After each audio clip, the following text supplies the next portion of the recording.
Hello, boys and girls. Greg from the Scary Spirits podcast here to make you another cocktail.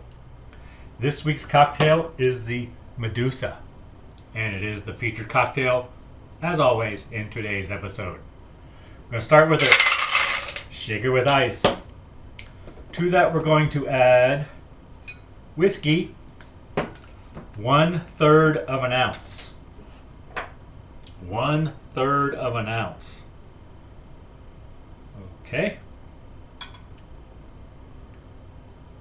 Something like that.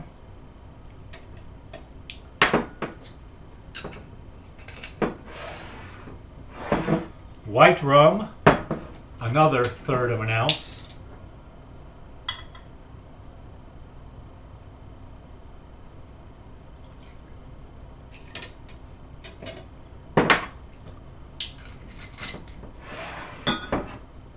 Blue curacao, yet again 1/3 of an ounce.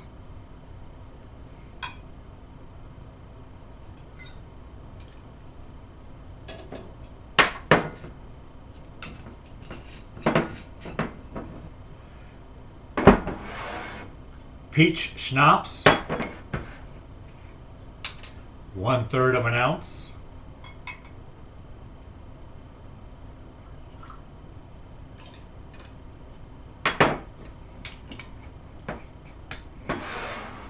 Lime juice from the freshly squeezed lime,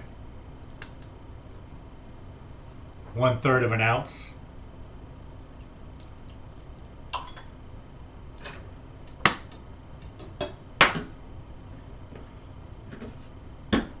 And then grenadine. Oh.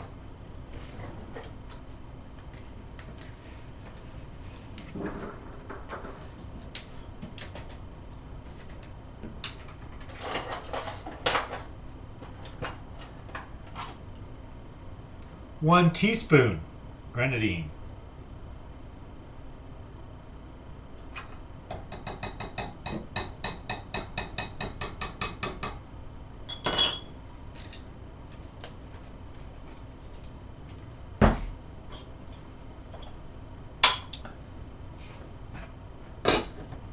Then we shake.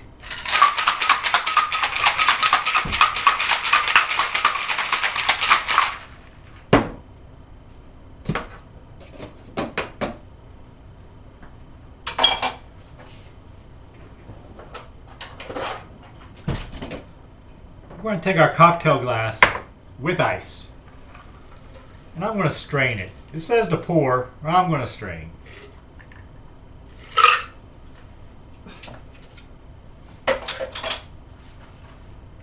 And then we top off with lemonade.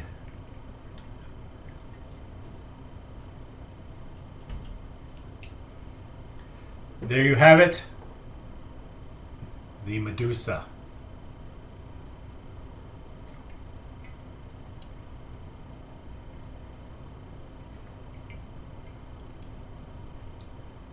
It's pretty good. Thanks for watching. Hope you enjoy the podcast. See ya. If it's a 1964 Hammer film starring Peter Cushing and Sir Christopher Lee, you're thinking some sort of Dracula film, right? I know I would be. But this week on the Scary Spirits podcast, we throw you a curve. Sure, these guys are in the movie, but surprise, it's Hammer glamour girl Barbara Shelley who takes center stage this week in the Gorgon. You know, I like the switch up. It's nice to have a female taking down anyone who looks at her wrong, and I'm not sure she's even aware she's doing it. She's the perfect innocent villain. Personally, I think I'd prefer to be much more targeted in my destructive ways. But hey, that's just me. Cheers! Welcome to the Scary Spirits podcast. Please be advised that the presenters may use adult language and/or discuss adult situations. This podcast is not intended for younger listeners or those that may be easily offended. So, if you're ready, let's go.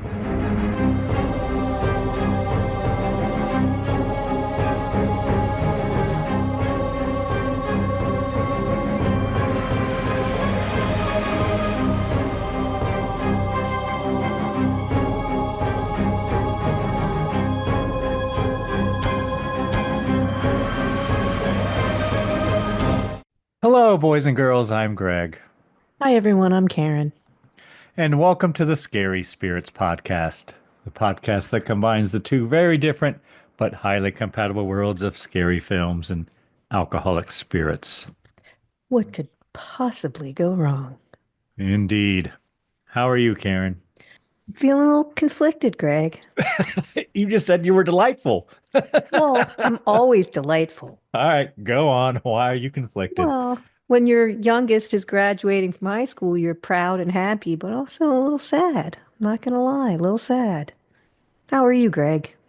I'm wonderful, Karen. Thank you for asking. The cicadas coming after you? Not me. My gift of a wife, they are hanging all over her today, though. It's like a fairy, they're just coming to Yeah, her. one just like landed on her leg and just hanging out there for a while. Are they loud or not quite yet? No, tonight was the first night I've actually heard them. I saw a lot I've seen more than usual, I feel like, but I haven't heard them until tonight. But there's just a couple. So not yet. It's coming though. What is it, the 17 year or Yep. 27 year? 17. Very exciting in Ohio, people. The Yeah, cicadas are coming. that's right. We have a 17 and a 14, so we're extra special. I don't think we're getting any here. We had them a couple years ago. Well, that was probably the 14. Yeah. So we get 14 and 17 here. Like I said, I usually don't see them.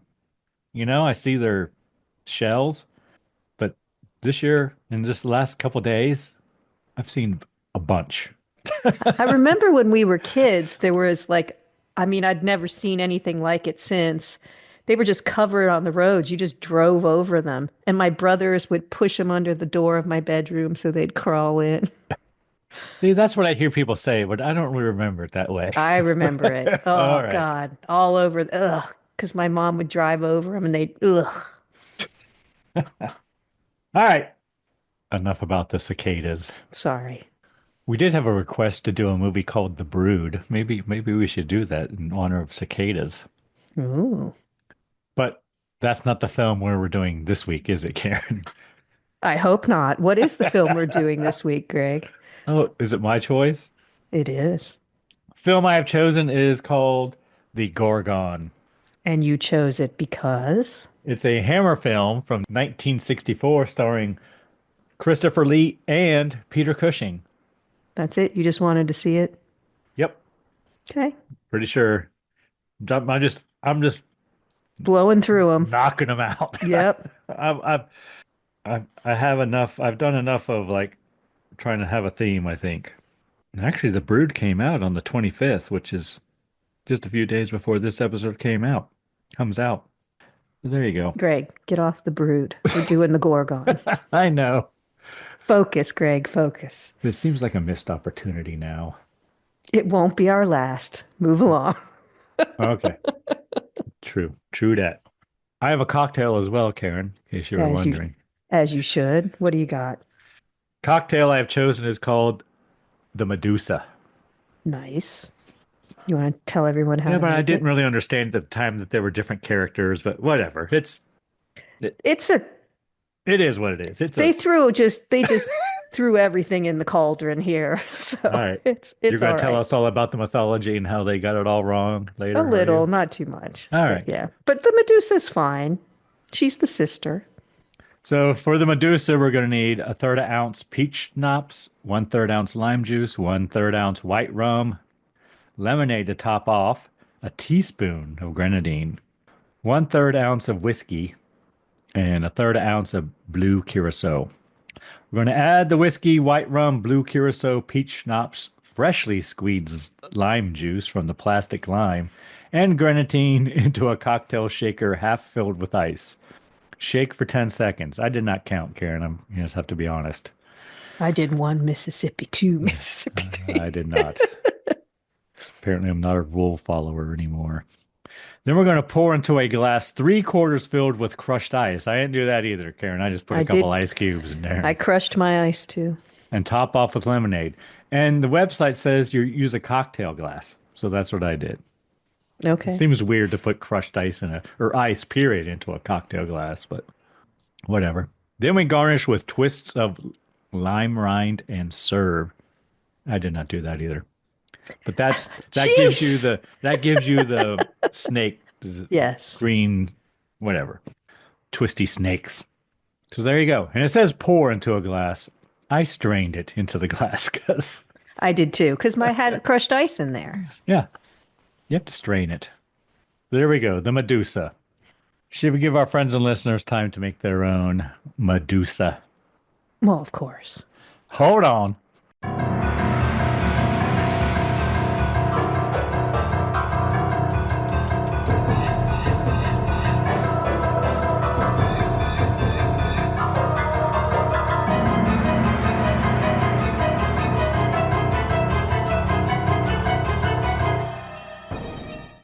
And we're back.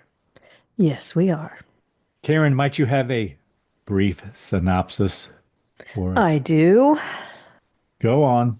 Tell us all the story from early 1900s, I believe. I think he talks about 1907 or 10 or something. I don't know. Are you ready for me to read this? Yes, go ahead.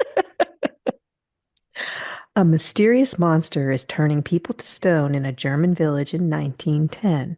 When his there you go. girlfriend is killed, Bruno becomes the prime suspect.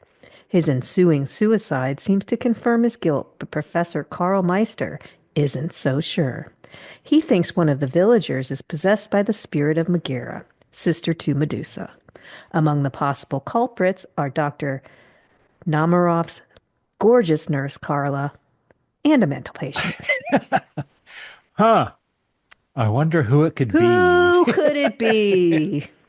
We have the gorgeous Carla Hoffman, played by Barbara Shelley, a Hammer Glamour girl, and a mental patient. So I don't even know who plays the mental patient. Not a Hammer Glamour girl. At least I don't think so. Probably not. Probably not. Oh, it's Martha. Joyce Hempson. No, I don't think she's in the Hammer Glamour book. I think the girl who plays Megaera is in it, though. Aren't they the same person? They are not. Oh, interesting. Let me be sure. Nope, that is not true. She is not a Hammer Glamour girl. But Barbara Shelley is a Hammer Glamour girl. Yes, she's on page 134, boys and girls. For those of you following along. We've done films with her. She's got that Stephanie Powers look about her. We've talked about that before, so we won't go into it again. All right, Karen, tell us everything you really enjoyed about this film or were pleasantly surprised by. What did you really like? I liked the film overall, actually. I did. It was as an easy watch for me, with a few things I didn't like, but I like mythology. I always have. This is kind of a mishmash of they're throwing everything in there, but it's different. It's not, I mean, it has a monster. I like that it's a female. So we kind of got a female lead going in there.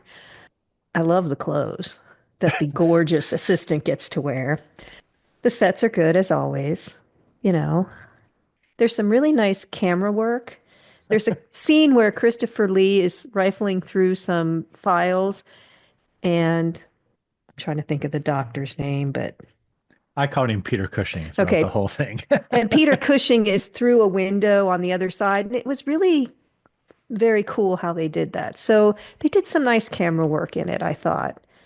It's always nice to see the two of them together. They had one, I can't remember what it was, but I know in my notes they said this is a good scene between the two of them. Mostly, I think I just kind of like the story of it. What about you? Did you like anything?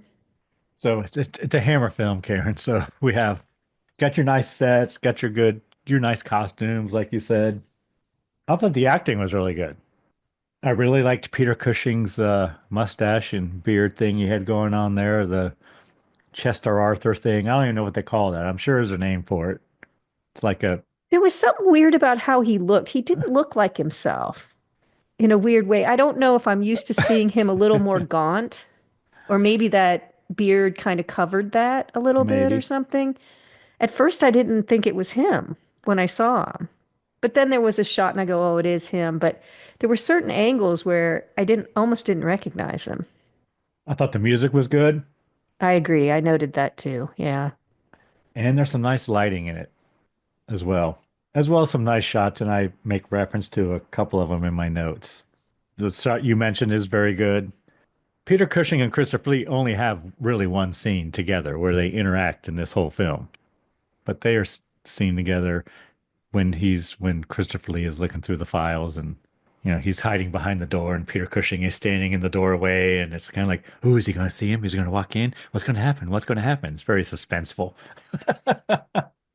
They do have like a moment in here where they do they butt heads and it's pretty good. I could listen to them talk all day long, Karen. I do like his voice.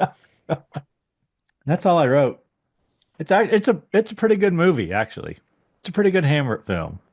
Yeah, I agree. I'd read it's got all the Hammer. People argue that this might be the best Hammer film. Really? I'm not sure I'd go that far. Well, yeah, but it has all the same. There's a castle. There's no nudity for one thing, Karen. Well, okay. There's implied nudity, but it has the Hammer. It has the castle. It has the monster. It has the crucifix we've seen before hanging. Yeah, it just has the woods. Yes, all the elements of the Hammer films, but it's different. So I really like that about it. Anything you didn't particularly care for, Karen? Well, we alluded to it a little bit. I mean, the mythology's all over the place. They're just making shit up as they go along, I think.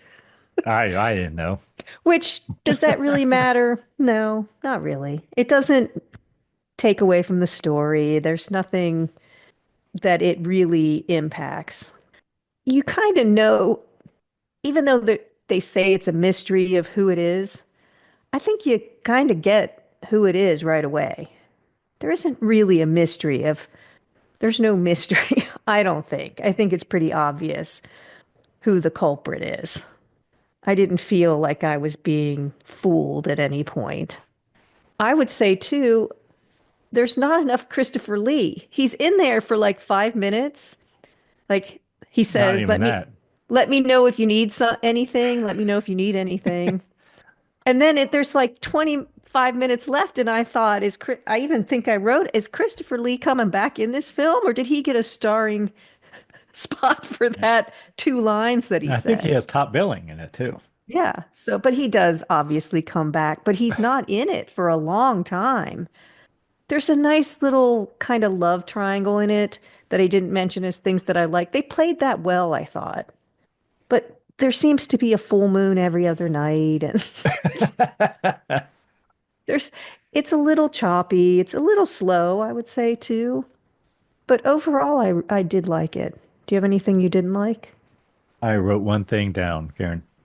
Effects are not good. Well, it's old. It's got bad hammer blood, and it's got a bad decapitation in it. And that's the only horror in the whole thing, really. This is more of a mystery than a horror people film. are turning to stone. That's horror. It is, but it's like the wax feels museum more like is a horror. mystery to me. But there's no mystery. I guess. Not really. That's all I wrote. And there are some things which I'm sure I'll mention in my notes where I'm like, well, that's stupid. And, in the plot, there's some things that happen. And I'm like, well, you get why are they doing that? Falling What's in the love point in of that? 24 hours. And it's love at first sight, Karen. Yeah. I mean, It's which not 24 hours. It always irritates me, but First sight. And I don't know anything about the mythology, really. So, I didn't know Medusa had 2 sisters. Oh, that's Greek which is mythology, weird because right? if you know how Medusa got her appearance, I don't know. I didn't go that deep in mythology, but I do know how she was turned into Medusa, with the snakes and everything. So I don't know why her sisters are they just 2 other maidens who were turned into those creatures, or I don't understand that. But I didn't take the time to look it up. Okay. Anything else you didn't like? No. I thought Christopher Lee overdid it once in a while, but He did. just a little over the top in a way that you're like, slow your roll. He just But he did he's speak. acting, Karen. He's acting. Yes. But you could tell he was acting. But I do like his voice, and I don't think it really It didn't turn me off from it or anything, but I did notice it once in a And while. I like how he didn't take no shit from anybody either. Anybody. Nobody. But that's, And I again, mean, he towers over everyone. He has to like duck every time he goes through a door yes. in this thing. So But he just a little over the top every once in a while. I was like, ugh, come on, man. Too much. But who knows? Maybe the director was like, give me more, give me more. I will tell you, Karen, that we have one more Hammer horror film starring Sir Christopher Lee, That's it. and we're done with his films. Yeah, we've seen them all except for one, and that one's coming quickly. All right. What kind of cocktail rating you want to give this film, Karen? I think it's a strong 3. Not going to argue. I thought for a minute there, this might be a 2. Might be a 2. But, I don't think I think it's a very good Hammer film. If we were ranking Hammer films only, yes. But I think when compared to other horror films, I don't think it's gonna pull a 2. But in the Hammer universe, I thought it was very well done. yeah, well, it's directed by Terrence Fisher, and we've seen lots of Terrence Fisher films too. And he's always good. It's got Peter Cushing and Christopher Lee. All right, would you like to hear a review, Karen?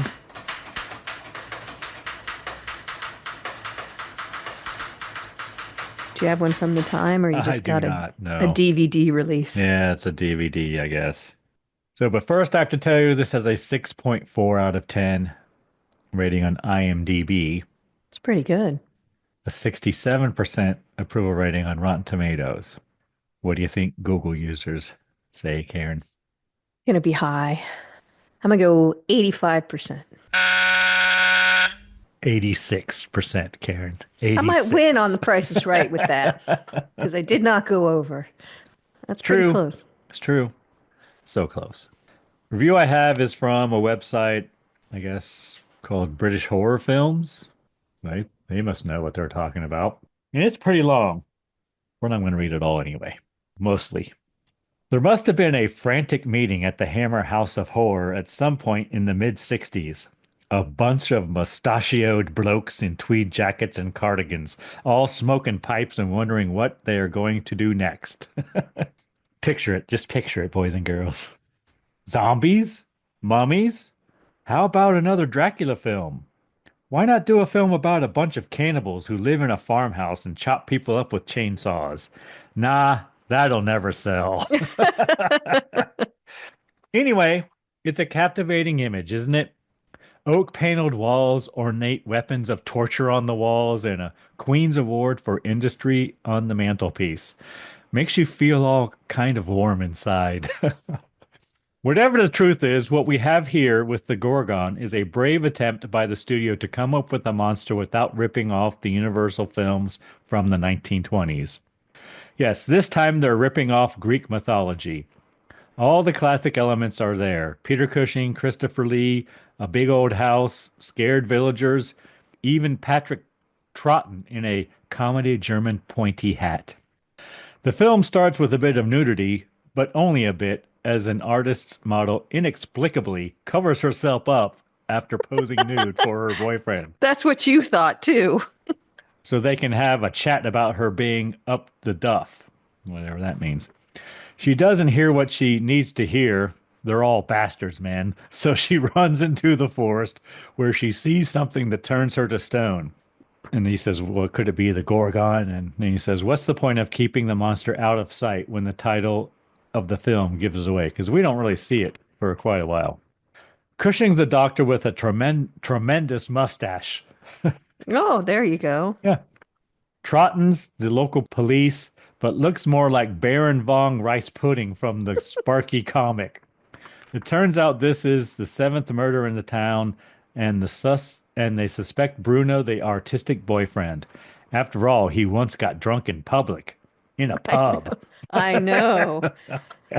Libertine. Yes. At the inquest, Bruno's dad pledges, I shall not rest until I see my son's name cleared. Cushing is acting very oddly. He obviously knows more than he's letting on, and even the police don't dare go near the spooky castle. Could there be a monster inside? Perhaps one with dodgy hair and captivating eyes? What do you reckon? Of course, Bruno's dad knows what's going on, and after battling with the obligatory angry mob, who don't like him stirring up trouble in the village, he wanders up to the castle on his own, where, you guessed it, he runs into the Gorgon. Luckily, he doesn't get a full blast of Gorgon vision and manages to make his way back to his room and draft a 3-page letter to his other son before he completely turns to stone. What a guy. Son number 2, Paul, gets the letter, which explains everything, so he's not taking any of Cushing's shit this time.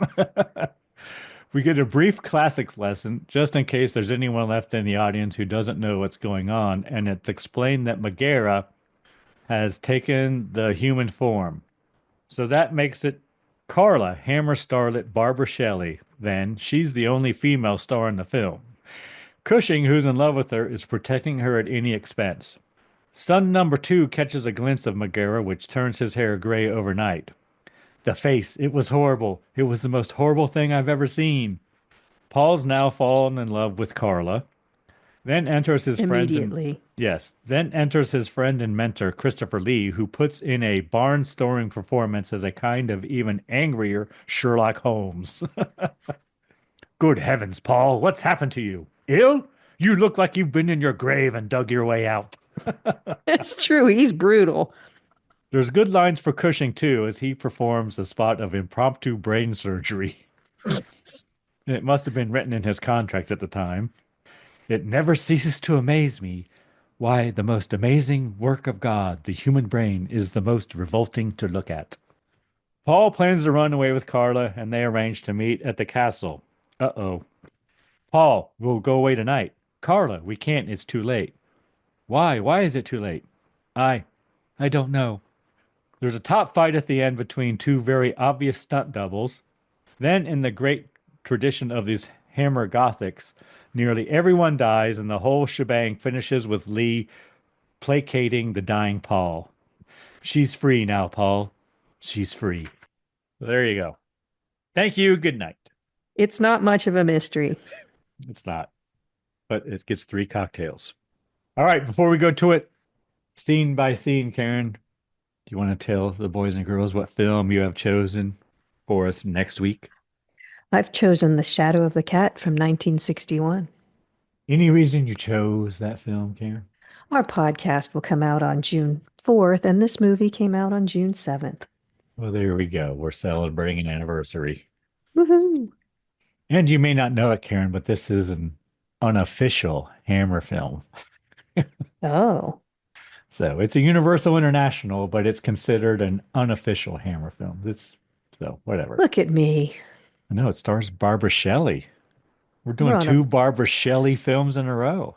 We are on fire with Barbara. I'm going to have to pull out the Hammer Glamour book and say something next week. Maybe we'll see more of her this time. Oh, I hope so. I know you do. Do we have a cocktail, Karen? We do. It's called the Cat's Eye Cocktail. What are we going to need for that? We're going to need a 1/4 ounce of Contral, a 1/2 ounce of dry vermouth, 1/4 ounce of fresh lemon juice, a 1/4 ounce of Kirsch, and 1½ ounces of gin. What's Kirsch, Karen? It's a clear brandy, Greg. I'm just going to use my dark brandy. I probably will too. Because, we can't keep buying all this stuff, but... I know. My gift of a wife came down here and said, this is getting out of hand. She's not wrong. You better drink up, I guess is what she's telling me. Yeah, get a move on. You're going to combine all the ingredients in a cocktail shaker, add ice, and shake until well chilled. Strain into a chilled wine glass and garnish with an orange twist. Thank you, Karen. I'm sure we all look forward to that. Why wouldn't you? All right. Are you ready to get into it scene by scene, Karen? The Gorgon from 1964. That I'm ready for. Right. According to Amazon, if you want to buy this film, they say it's rated PG. But where did you watch this film, Karen? Archive.org. I did as well, because it's not on Amazon Prime. No, it's not. You can't watch it there, as far as I No, could but you tell. can buy the DVD and Blu-ray from Amazon. And in the description, it says it's rated PG there. I would say that's pretty close. I mean, there's not really anything bad I in would it. say it's rated G. Well, there's a decapitation, and Is there? people turn to stone. So I would say it's not G. All right. And I will put the link to the archive.org site so you can watch it for free, boys and girls, over and over and over again if you like.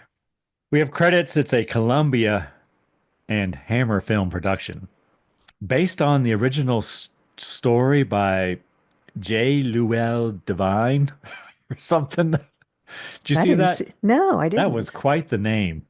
So it's J period. Here's the next name. Llewellyn. How do you say that, Karen?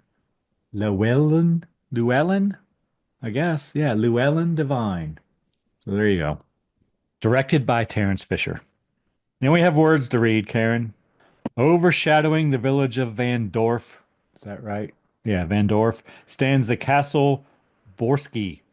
From the turn of the century, a monster from an ancient age of history came to live here. No living thing survived, and the specter of death hovering in waiting for her next victim. It went by quick. I had to like go back and watch it again. Did I get it all? I think you did. Did I miss a word? All right. And we see a woman posing for an artist, question mark. And the model wants to marry the artist, but he wants to wait until he has some more money. She's topless, but we only see her from the We back. see her from the back. And we learn her name is Bruno, or his name is Bruno, and then apparently she's pregnant. Yep, she's known for a week. So then Bruno, he gets all hot and bothers and he says he has to go see her father He's gonna do the right thing. He's gonna go see her father. right there that minute. Yeah, I think he's a good guy, I think. But she begs him not to. 'Cause my dad will kill you. She chases after him through the dark forest. But I was because I'm like, well, she's got to know he's going to see her father, so she has to know where he's going. That's true. That is true. I didn't even think of But that. she's looking for him in the forest, and I thought, well, she's got to know where he is. Or where he's going. Yeah, And she walks past the crucifix I feel like we've seen before, Karen. it's a little altar in the woods. Yeah, And then we have the full moon and she screams. Then we cut to we don't see what she sees that makes her scream. no. Then we cut to apparently the Vandorf Medical Institution. Resident Chief Medical Dr. Namaroff. That's Peter Cushing. Peter Yeah. Cushing. And I call him Peter Cushing the whole time. Maybe I'll call him Dr. Namaroff as I go through it, though. His assistant, Carla, comes in and tells him they are bringing the body in now, as he makes notes amongst his test tubes filled with different colored liquids. That's my see. You have learned that is not. He's also putting it looks like tubes in an centrifuge, but does not turn it on like a mini centrifuge. But it's fine. He has lots of cookie jars behind him, too. Yeah, with pink labels, which I thought was very strange. But yeah, they have the requisite colored liquid test tubes there. Nothing bubbling, though, yet.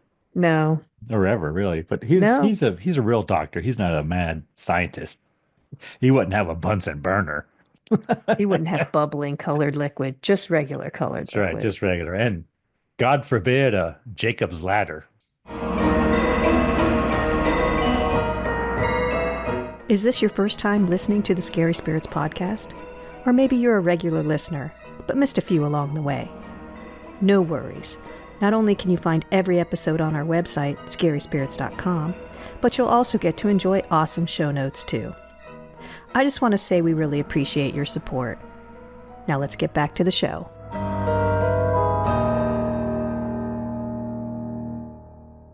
So then a police officer comes in, an inspector, I guess, and tells Dr. Namaroff, Peter Cushing, about the girl and Bruno, her boyfriend. And apparently the girl is the daughter of someone that Dr. Namaroff went to school with, Peter Cushing went to school with. Is there something like that in there? I think it was the young man's father he went to school Oh. with. Okay. That makes sense. Because he says that later. They talk later Yeah, about they it. do. So then they wheel the body in, and a woman comes in screaming, and Peter Cushing tells the orderlies to put her in a straitjacket. Apparently, he lives in an insane asylum, as you do, I Yeah, guess. when you have a lab, your house, and an insane asylum. And Carlos seems to be feeling faint, and apparently the girl, who we learn is Sasha, her body is turned to stone, question mark, I wrote, Yeah, because when Carla's bringing her in, she bumps something. and her finger breaks off. Her finger falls off. Yeah. And that's what gets her upset. Then we cut to the police with their dogs, and they're wearing they're German, very German, wearing their spiked helmets with their German shepherds, Karen, Yes, they are German shepherds. looking for Bruno, apparently, in the woods. And And they they're find, well, they are, but they're getting a little too close to the castle. And this is where everybody's afraid of that castle. Nobody wants to go near it. but they find Bruno hanging from a tree with bad hammer blood on his face, I wrote. Then there's an inquest, as there is, and the coroner, I guess, is questioning people, and he's just going to decide what happened Yeah, he's not really based on listening. the evidence. And we learned that Bruno was a drunk. He'd gotten drunken in a pub. Sasha's father's there, right? And he says that Bruno took advantage of her and refused to take the consequences, which is incorrect. Right. Then Peter Cushing testifies, and he says death was the result of violence. He lies, Well, and also yeah, he does lie. says she was killed by violence and blunt trauma to the head. And his assistant, Carla, looks surprised that he's saying that. Deep abrasions on the forehead and some scars caused by a metal instrument, he says. He says something about a sunken skull, too, like she got hit in the head. Yeah. Then Bruno's father testifies, and the coroner calls Judge a bohemian. Was he kind of some sort of bohemian? Yeah, Bruno's father comes forward, but the coroner has already made up his mind because he says, "Isn't your son a bohemian?" And then he calls his son a libertine, which Yeah. I realize we've looked up this term before, but I'll tell you what it is. It's a person, especially a man, who behaves without moral principles or a sense of responsibility, especially in sexual matters. A person who rejects accepted opinions in matters of religion, and they're characterized by a disregard of morality. They don't have a high opinion of poor Bruno, who got drunk in a bar once. You'd be in big trouble. I would be So would I, actually. But shot.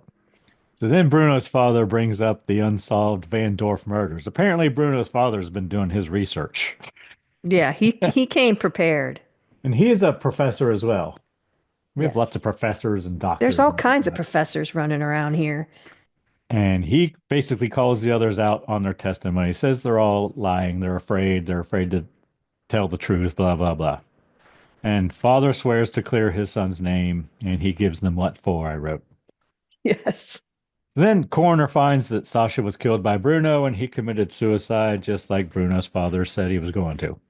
So then Carla questions Peter Cushing. She wants to know why he didn't say anything about, at the inquest, about all these murders, like 7 in the last 5 years, and all the victims are turned to stone. Which is interesting. 7 in the last 5 years. And then once this starts, there's like 3 in 2 months or something. I mean, I don't know why she's up. There's Well, every full moon, apparently. all of a sudden the game is upped. Like what's happening? Why is she needing to kill more people? Or are just more people being brave enough to go up to the castle, I guess. Then Bruno's dad pays Peter Cushing, Dr. Namarnoff, a visit. Peter Cushing, of course, smokes a cigarette, as he Yes. does. And Bruno's dad talks of how Dr. Namaroff met his sons, and he asks, what did you think of Paul? Did you think him crazy or whatever, or Yeah, do you type to think he's commit capable murder? of murder? And then Peter Cushing says he believes everyone's capable at some point under certain circumstances is capable of murder. The father is frustrated because no one will answer his questions, Professor. especially the police. Professor Yeah, Heinz. Yeah, which is a doctor, but that's too confusing. So, but no one's talking to him. He thinks it's all conspiracy. They're hiding everything. Yep. People of the village are not telling the truth. They are afraid of something, and he asks for Dr. Namarov's help. Asks if Dr. Namarov has heard of Megara, one of three sisters who were Gorgons. Anyone looked at their face was turned to stone. Dr. Okay. Namarov does not believe in such mythology. No, he doesn't. Okay, so here's the mythology. So Megara is actually one of the Furies, the goddesses of vengeance and retribution. And she is the goddess of jealousy and punishes those who commit crimes. She was born from the blood of, I'm probably going to butcher these names, Oranos, after he was castrated by his son Cronus. She is one of the three sisters, along with Tisiphone and Alecto, or Tisiphone and Alecto. Well, where's But- Medusa? Well, here's the thing. So in Greek mythology, the Gorgons are monstrous female creatures, most famously Medusa, who could turn anyone who looked at them into stone. There were three Gorgon sisters, Steno, Euryale, and Medusa. And they were typically depicted with snakes for hair and sometimes with other monstrous features like wings, bronze hands, and boar's tusks. Like I said, they, with their gaze, could turn anyone who looked directly at them into stone. So the most famous story involving them was with Perseus and Medusa. He slayed Medusa by avoiding her gaze by looking at her reflection in a mirror and then beheaded her. And then Athena took Medusa's head and put it onto her shield so that she could use it as a weapon to turn her enemies into stone. So even though Medusa was decapitated and dead, her decapitated head still had power. But there's different stories of how Medusa became Medusa. But the one that I know is that Poseidon raped a maiden in Athena's temple, and Athena got mad and punished the girl, not Poseidon. So it's all bullshit. And turned her into a Gorgon. So I don't know how they're sister. I don't know a lot about it, but they're saying Megara is a sister of Medusa, but she's not. But in this, she is. She's a Gorgon. But in Greek mythology, she is not. But she's still a Gorgon. No, she's a Fury. Oh, she's a Fury. In mythology, she's a Fury. But in this movie, she's Well, what's a the Gorgon. difference between a Fury and a Gorgon, Karen? Well, the Gorgons have the power to turn people into stone. The Furies just punish you if you misbehave. Medusa is a... Gorgon. Oh. But Megara Megara is a Fury, is a... in mythology. But in this Okay, movie, she's a gotcha. Gorgon. All right, get it now. And the whole full moon thing, that's just a werewolf thing. I don't think that has anything to do with anything. And, you know, they just started throwing all kinds of stuff in, like, let's make it a full moon. And they used the same moon every night. Every time there was a full moon, it was the same one. Then Dr. Namarov tells Bruno's father, Professor Heitz, that he better leave Vandorf before it's too late. Then we see Professor Heitz reading a book called The Vandorf Legend. Then the angry villagers throw a torch through a window and they enter the house. See, and then we even have the angry villagers with torches and pitchforks coming at Only them. about 7 of them, but Yeah, but still, it was kind of funny. I was like, what's happening? Police arrive. The inspector is not very friendly. He does Tries- get rid of the villagers, but he basically says, yeah, we're not going to help you anymore. Yeah. We'll only guarantee you safe passage to the train station to leave. But right. if this happens again, we're not helping you.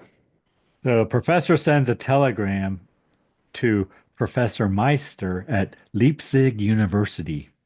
So then we cut to Christopher Lee telling Paul to go see his father. That's what. So it's Christopher Lee's office, but the man's son, the other son of the brother of Bruno, works with Christopher Lee. And we see Professor Heitz taking notes, but he's called to the window by a strange sound. Yeah, and that's like a siren. I know. So I again, almost said siren, but I didn't want to go there. at first I thought it was a train whistle, but then I like the sun was arriving, but no, she's calling to him. I said, they're mixing all kinds of myths in here. And when we say siren, we're not talking about a police siren. We're talking No, about the the mythological sirens, siren. yeah, yeah. So he walks out to investigate. Of course, there's a full moon. He walks past the crucifix, goes to the castle. Lots of startle scares here, but I mean, There's good music it's here, good. though. Yeah, Yeah, it's good. The music hits at the right points, yeah. and there's nice lighting. There's a nice shot of him with his reflection as he behind him as he walks up the stairs, and Yeah, because I said like, there's a mirror ooh, that's I bet gonna. that's gonna come back Yeah. later. And I noted here that it was interesting that a woman was turned to stone and not the man in originally, which it's not always men who would turn to stone. I think anyone would, but typically it's the men that turn to stone in the Medusa story.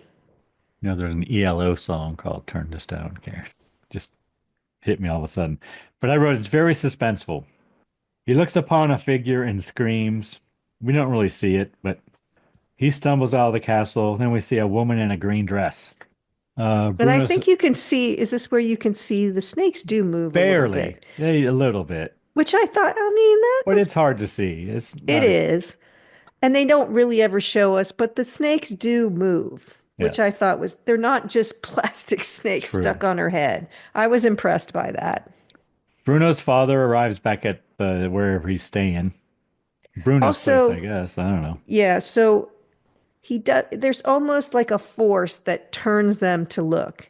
It's not because he kind of sort of, he was trying not to look. And that also happens later with, you cannot not look, basically, is what's happening here because he was trying not to turn, but he eventually did.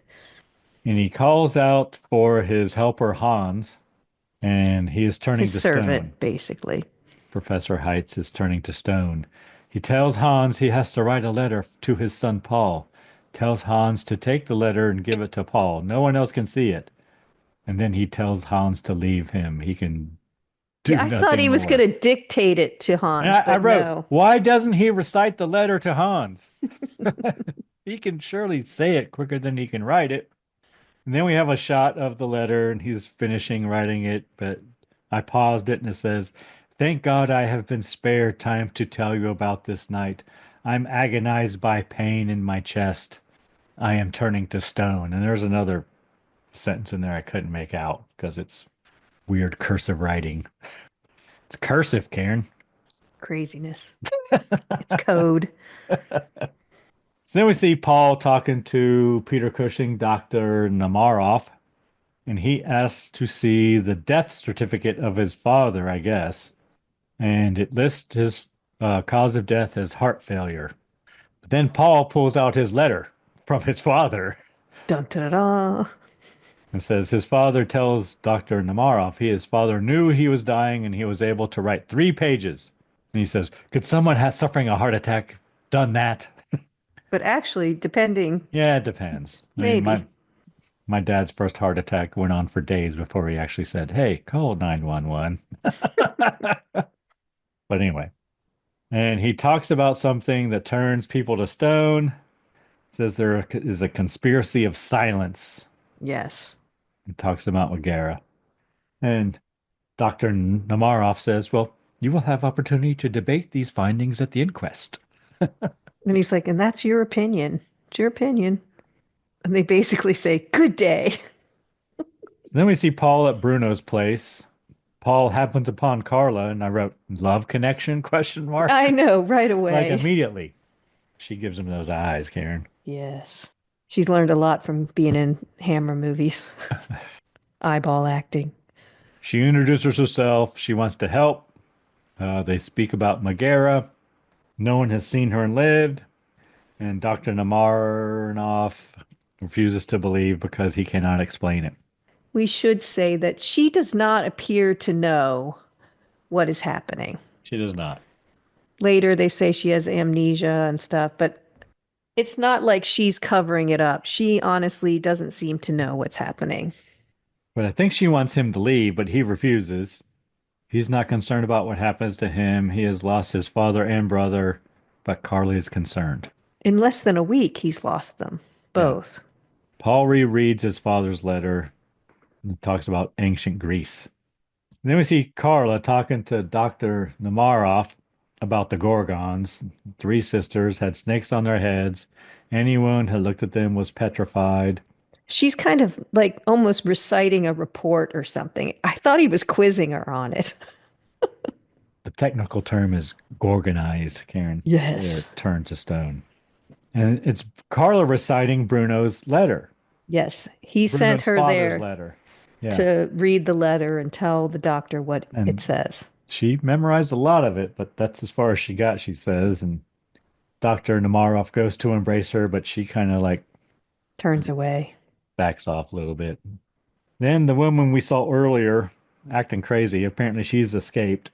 Martha, I think. Yes, Martha. She escapes a lot. And Dr. Namaroff tells Radoff to bring her back alive. And Dr. Namaroff tells Carla that Megara has taken human form. Wind blows open the windows at Paul's place. Starts raining. Paul looks in a fountain. He goes out, but it starts pouring. Paul goes out in a I thought fountain. it was kind of funny. I mean, literally, the water just comes like like they just sprayed a hose in the air or something. It was so bad. Like immediately, it was funny. Paul looks in a fountain and sees the reflection of Megara. He runs away. He sees her again. He turns away and he sees her reflection again. Paul wakes up in a hospital. His hair is gray. Carla is there, though. Smiling at him. Then we see Dr. Namaroff examining Martha, the woman who escaped the asylum, I guess. And then he goes to see Paul. He tells Paul he's been there for 5 days. Carla had a premonition that something was going to happen to him. Paul tells Dr. And Martha's dead. Did you say that? No, but we She assume that is. she's I said he's examining her body. So Oh, well, sorry, because they said she wasn't quite dead when they found her, but she is now. Sorry. Paul tells Dr. Namaroff about what he saw. He talks about the face. It was the most horrible thing he'd ever seen. Dr. Namaroff puts a mirror up to Paul's face so he can see himself. Because he just wants to leave. I'm like, I'm fine, I'm fine. And everybody's like, no, you need some rest, dude. Because he's Look at yourself. 10 Well, years older now. I wouldn't want anyone to hold up a mirror in front of me. I'd be like, oh, yeah, I need rest. I'm going back to bed. And we see Paul tossing and turning in his sleep. He screams. Carla comes in. She tells him he was dreaming. Paul's ready to leave the hospital, though, and he goes to see Dr. Namaroff, and he puts his hand on Carla's hand as he enters the room, and The doctor notices. doctor notices. Yes. He learns that his father's inquest occurred the day after he was admitted.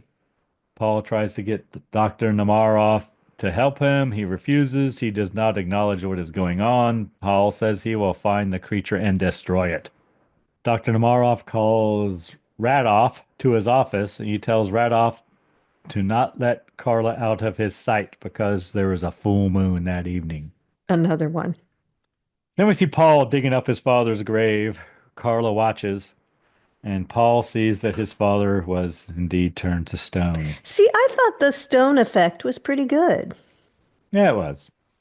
I thought, these are pretty good special effects. They look stone-like, I thought. Yeah, it did.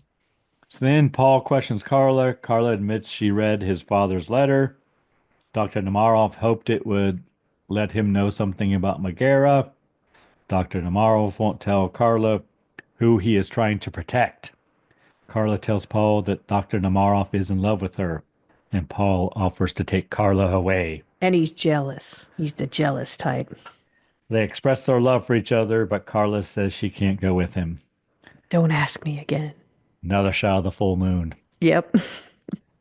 Paul back at the house, bell rings, Professor Meister arrives in the wind. Yep. And basically says, you look Kind of like a cool shit. shot. Kind of a cool shot. He opens the door and there's just a tall shadow there with the wind. Yeah. And he wonders what happened to Paul. Then we see Dr. Namara examining the body of the woman, Martha again, and I wrote, is he removing her cranium? Because we don't really see it, but he's working really hard with that Yeah, scalpel. he's gonna take off her skull to look at her brain. And he's not wearing gloves. I did notice that. No, he's not. But he does wash his hands afterwards. Yes. Carla enters. Dr. Namaroff asks where she was. She went for a walk alone. She's lying. And Dr. Namaroff puts a brain in a glass, question mark. Carla questions Dr. Namaroff about the human form Megara has chosen. It wasn't Martha, the escaped patient, apparently. Professor Meister and Paul recounting what happened. Paul was spared because he only saw her reflection, possibly. Professor Meister asks Paul about Carla, and he knows that Paul is in love with her. So then we see Professor Meister questioning the inspector, and he threatens to go above his head. Yeah, I said they're being Karens. Let me talk to the manager. Like, Professor Meister wishes to inspect the photos and documents of all the alien women that came to the town. Apparently, if you go to a town, you got to get your photo taken and fill out a card, Karen. women, anyway. Yeah, so he's just like his threats work. He must know someone or something because the policeman just gives in, gives him what he wants. Yep, Professor Meister looks at the card of Carla. He asks when the murders started. Inspector says 5 years ago. Professor Meister warns the inspector that he better not allow the angry townsfolk to try to mess with him. He will not stand for it. He will fuck them up, apparently, Karen. He ain't playing. So then Carla tells Dr. Namaroff that Paul and Professor Meister would like to speak with him. He refuses. And he questions Carla about where she was that evening of the full moon. Because he knows she lied. Yeah, he tells her he is trying to protect her, but Carla feels like a prisoner. Yes. Carla calls Paul on the phone and says that Dr. Namaroff won't see him.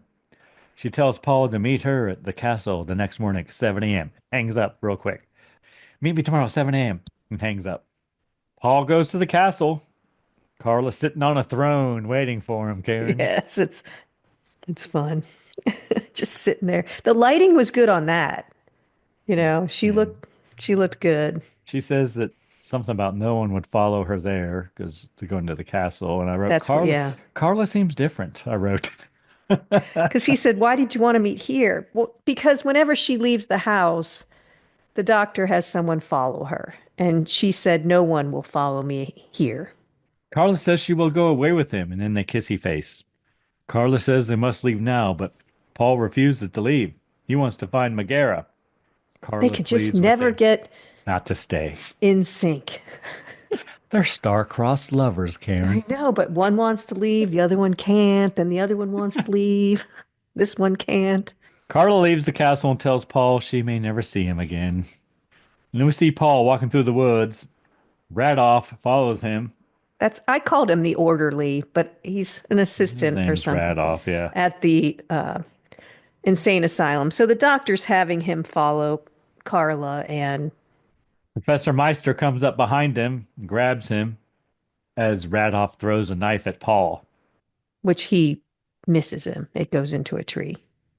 Then we see Professor Meister going through Dr. Namaroff's window, one of the windows to the asylum there, and then he breaks a lock on a file cabinet and starts looking through the files. Yeah, he doesn't fuck around. He's like, let's just get this done. And then Dr. Namaroff almost enters looking for Carla. Yeah, I think this is my favorite sequence of scenes. Carla leaves, I wrote. Then And we the other guy, what's his name, is supposed to be watching her. She just walks away. Radoff. Yeah, he's terrible at his job. Professor Meister and Paul looking at the file of Carla, and she suffered from amnesia 5 years ago, but Dr. Namaroff says she was cured. And Professor Meister wonders if was she really? Was she? And he hypothesizes that she loses her memory around the full moon. It's all in her file. Every evening on a full moon, she loses her memory. Even though Carla is beautiful, she can still have the spirit of Megara in her, Professor Meister says, I think. Carla wanted to go because that evening is the night of the full moon. Then we see Carla yelling for Paul. Radoff has her. Paul and from Professor Meister run out. Paul gives Carla a drink. I said it's probably brandy. Perhaps a brandy, I wrote. Yes. We've learned. Yes. Carla says she had to see him again. Paul offers to take her away. She says it's too late. She doesn't know why. She can't leave now. Bell rings. Doorbell, I guess. Paul takes Carla upstairs. Professor Meister opens the door to Dr. Namaroff and the police. This is where Peter Cushing and Christopher Lee have words, Karen. Yes.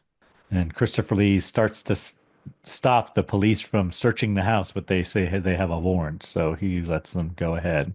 Then Professor Meister produces the knife that Radoff threw at Paul earlier, and he kind of threatens Dr. Namaroff with it. Yeah, are you jealous? Are you scared? I'll find the secret. And the police threaten to shoot Professor Meister, Yes. and they say Carla is not in the house. Police leave. Paul says he sent Carla to Leipzig. She will be at the hotel. Paul hopes to meet her there. Professor Meister is not so sure she will make it. No. He tells Paul, well, let's see, she will get to Leipzig by 5 p.m. You should call about 5:30 and see if she's there. Yes. Radoff tells Professor Namaroff that he hasn't found Carla and the police will not search at night because of the full moon. Cut to Paul on the phone, I guess calling the hotel. Carla did not arrive.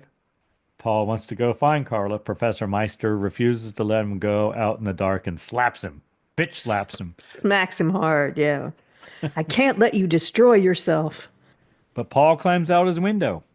You're in separate rooms, and Christopher Lee's fallen asleep. Police arrive. They have a warrant for Paul. Professor Meister goes to get Paul, but we cut to Paul at the castle. Professor Meister comes down and tells the inspector that Paul's not there. Police tried to take Professor Meister, but he pushes them away and goes out the window himself. So just briefly, what's happening is they're not going to search much more than an hour because it's getting dark and there's a full moon. So they're arresting Paul for the abduction of Carla. That's why they're going to arrest him, because they can't find her and they think he took her. Full moon. Paul at the castle. This time the throne is empty. He yells for Carla. And Dr. Namaroff is there with a saber, Karen. Or a sword, whatever you want to call it. He tells Paul he is waiting for Carla as well. Then Paul swings a candelabra at Dr. Namaroff and they fight. And this goes on too long, the fight. It's fine. It's boring. We do see a woman in the green dress, though. Yes, we do. Paul and Peter Cushing fights.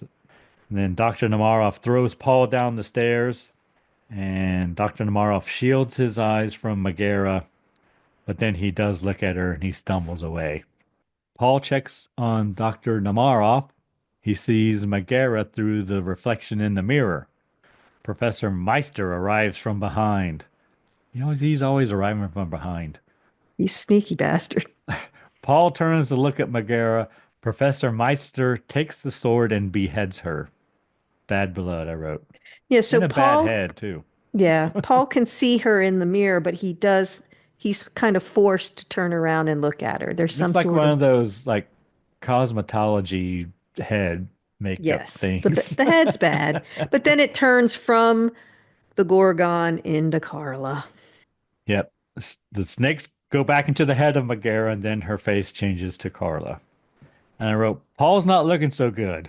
No, I thought he was going to make it, but he's not. Professor Meister tells Paul, she is free now. And then Paul dies. Credits, the end. All right, what'd you think of the Medusa cocktail, Karen? I like it. Mine has evaporated. It was okay. It was fine. Yeah, it had a lot of liquor in it. It tastes good. Lemon limey. Yeah, I like it. It's tart. I think I might have too much lemon juice in it, but I like it. It's lemonade, Karen, not lemon juice. Well, it is, but I think I made my lemonade very strong. All right, anything we learned today? Well, we learned about libertines. Once again. And mythology, the Gorgons and the Furies. You got an ELO reference in there. I did.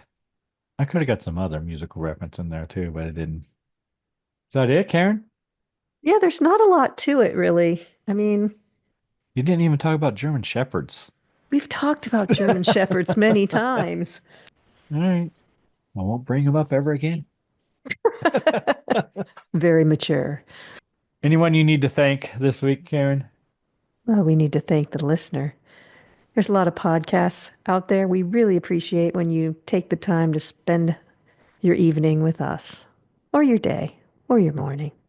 What about you, Greg? Who do you need to thank? Karen, I'm going to thank the band Verse 13 for providing all the music in the Scary Spirits podcast. The music definitely makes the podcast better. Anything else, Karen? Please drink responsibly. Yes. Hey, it's Karen, and I'm here to talk to you about getting social with us. Did you know you can follow us on Facebook, Instagram, and YouTube at Scary Spirits Podcast? Or check out our website, scaryspirits.com. If you have something to say, email us at info@scaryspirits.com. And as always, thanks so much for listening. Please drink responsibly.